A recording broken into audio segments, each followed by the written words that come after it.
Hello साथीहरु दर्शक नमस्ते अनि नमस्कार भन्न चाहन्छु। म चाहिँ अहिले ठ्याक्कै कहाँ आइपुगेँ भन्दाखेरि चाहिँ अब ठ्याक्कै यो समय चाहिँ अब हामी बिहान एउटा भिडियो पोस्ट गरिरहेको थियो। ठ्याक्कै अहिले हामी चाहिँ म चाहिँ कहाँ आइपुगेँ भने ठ्याक्कै सोलुखुम्बुको सिमाना आइपुगेको छु है त। म देखाउन सक्छु यहाँ सिमानामा के लेखेर रहेछ भनेर चाहिँ चट्टसँगले हुन्छ। कञ्चनजङ्घा जिल्ला थुलुङ दुधकोशी गाउँ पालिका वार्ड नम्बर 9 लोखिम यहाँलाई हार्दिक स्वागत छ भनेर चाहिँ हैन। यो चाहिँ देउराली हो। यो चाहिँ हाम्रो यो खोटाङ जिल्लाबाट चाहिँ चट्ट म चाहिँ यहाँ छु। यस चट्ट आफ्नो जिल्ला पनि छोडियो के गर्ने अब सोलुखुम्बु लाग्यो बिजोक छ यार के गर्ने चट्टसँगले। अब हाम्रो गाउँहरू के गर्ने देख्नु छोडियो अहिले त्यस यस्तो छौँ त हामी त हैन। फुल भिडियो चाहिँ युट्युबमा हाल्दैछु मैले। सबैले माया गरिदिनु होला भन्न चाहन्छु, सब्स्क्राइब गरिदिनु होला।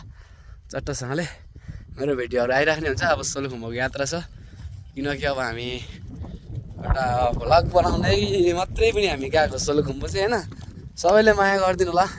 मिठो सम्झना छ। एक हप्ताको लागि हामी चाहिँ लाग्यो सोलुखुम्बुतिर है त। सो रोड हेर्न सक्नुहुन्छ सोलुखुम्बुतिर चाहिँ अब के गर्निस् अब लाग्यो सोलुखुम्बु। बाई बाई खोटाङ भन्ने बेला भयो हाम्रो हैन। गरिसक्यो बाई बाई खोटाङ। हामी सोलुखुम्बुतिर तड्पिसक्यौँ मरिसक्यौँ। खम्बुतिर रोड चाहिँ हामी लाग्यौँ। अब सट्टसँगले अब हामी चाहिँ सोलुखुम्बु चाहिँ थुलुङ दुधकोशी गाउँपालिका 9 लोखिम भनेर चाहिँ त्यहाँ लेखाएर रहेछ बोर्डमा। तपाईँहरूलाई देखाइसकेको छु बोर्ड पनि। अनि हामी चाहिँ अहिले त ठ्याक्कै आउँदैछौँ है त।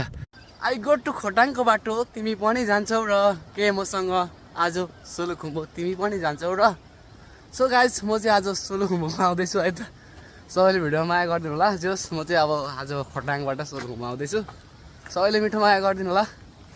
सोलुखुम्बुमा आउँदैछु है त। सो चाहिँ म ठ्याक्कै घरदेखि तल आइपुगेको छु होइन। सो रोडमा छु एक्लै, साथी छैन के गर्ने बिजोक छ यार जिन्दगी रमाइलो छ होइन। त्यस्तै हो।